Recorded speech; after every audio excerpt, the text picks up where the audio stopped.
नमस्कार दोस्तों, आज के हमारे इस वीडियो में हम आपके लिए सुख अमावस्या, जिसे आषाढ़ अमावस्या के नाम से भी जाना जाता है, उसकी पौराणिक कहानी लेकर आए हैं।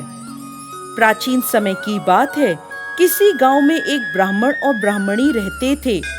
वह शिष्टाचार से अपना जीवन व्यतीत कर रहे थे। उनके घर में किसी प्रकार की कोई कमी नहीं थी, परंतु उन्हें एक दुख था। उनके कोई संतान नहीं थी, जिस कारण वो बहुत दुखी रहते थे।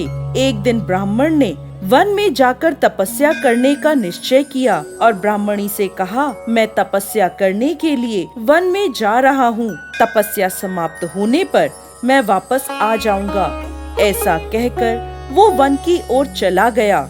घने वन में जाकर वह कठोर तप करने लगा। कई वर्षों तक तप करने के बाद उसके मन में वैराग्य उत्पन्न हो गया और उसने अपना जीवन समाप्त करने की ठान ली। ऐसा सोचकर वो मरने को तैयार हो गया। उसी समय उसके समक्ष तेज प्रकाश से सुख अमावस्या प्रकट हो गई और बोली, हे ब्राह्मण, तुम्हारे 7 जन्मों तक कोई संतान नहीं लिखी है, परंतु मैं तुम्हें 2 कन्याओं का वरदान देती हूँ। यह सुनकर ब्राह्मण उनके आगे हाथ जोड़कर खड़ा हो गया और उसके आंखों से अश्रुधारा बहने लगी। सुख अमावस्या आगे बोली, दोनों कन्याओं में से एक का नाम तुम अमावस्या रखना और दूसरी का नाम पूनम, और अपनी पत्नी से कहना कि हर अमावस्या का व्रत करे और 1 कटोरी चावल भरकर दान करे। 1 साल तक तुम ऐसा हर अमावस्या पर करना। ऐसा कहकर देवी सुख अमावस्या अंतर्ध्यान हो गई। सुख अमावस्या की बात सुनकर ब्राह्मण वापस अपने घर आ गया और अपनी पत्नी को उसने सारी बात बता दी। फिर अमावस आने पर दोनों पति पत्नी ने व्रत किया। कुछ समय बाद उनके घर में 2 कन्याएं उत्पन्न हुई।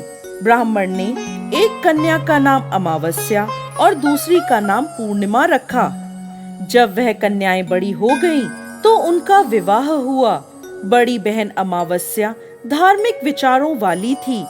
छोटी बहन पूनम भगवान में विश्वास नहीं रखती थी। बड़ी बहन के घर सुख समृद्धि का भंडार था। उसे संतान रत्न भी प्राप्त था, परंतु छोटी बहन पूनम के घर दुख और दरिद्रता का कोई अंत नहीं था। उसे कोई संतान भी नहीं थी। जब बड़ी बहन को छोटी बहन की दरिद्रता का पता चला, तो वह अपनी बहन के घर गई और उससे कहने लगी, पूनम, तुम सुख अमावस्या का व्रत करो और पूजा कर उपवास करो। 1 साल तक चावल की कटोरी भर दान करो। ऐसा करने से तुम्हारे घर में सुख समृद्धि का भंडार भर जाएगा। पूनम ने बहन के कहे अनुसार हर अमावस्या का व्रत करा और 1 कटोरी भर चावल हर अमावस्या पर दान करा।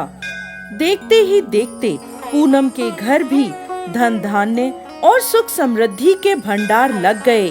इस प्रकार जो भी व्यक्ति सुख अमावस्या का व्रत विधि पूर्वक करता है और अन्न दान करता है, उसके घर में सुख समृद्धि के भंडार लगे रहते हैं।